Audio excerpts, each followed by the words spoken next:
एक दिन राजकुमार विक्रांत महल के बगीचे में टहल रहा था। वह बहुत बहादुर और समझदार था, लेकिन उस दिन कुछ अजीब हुआ। उसने देखा कि उसकी परछाई कुछ अलग लग रही थी। जैसे ही वह आगे बढ़ा, उसकी परछाई विपरीत दिशा में हिलने लगी। वह घबराकर रुका और सोचने लगा, यह कैसे हो सकता है। तभी उसकी परछाई ने धीरे से कहा, राजकुमार, अगर तुम मेरा सच जानना चाहते हो तो आधी रात को पुराने किले में आओ। राजकुमार को यकीन नहीं हुआ, लेकिन वह बहुत जिज्ञासु था। रात होते ही वह तलवार लेकर पुराने किले में पहुंचा। वहां घना अंधेरा था, लेकिन जैसे ही उसने दीपक जलाया, उसकी परछाई अचानक जमीन से उठकर एक मानव आकृति में बदल गई। परछाई बोली, मैं तुम्हारी ही आत्मा का हिस्सा हूँ, लेकिन तुमने अपने अंदर का डर और गलतियां कभी स्वीकार नहीं की। जब तक तुम सच्चाई से नहीं डरोगे, मैं तुम्हारा पीछा नहीं छोड़ूंगी। राजकुमार ने गहरी सांस ली और अपनी पुरानी गलतियों को याद किया। उसने कई बार जल्दबाजी में निर्णय लिए थे, कुछ लोगों को गलत समझा था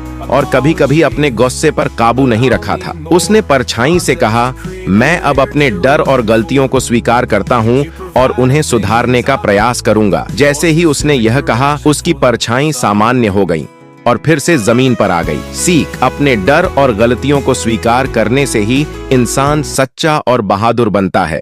हमारा चैनल सब्सक्राइब करें।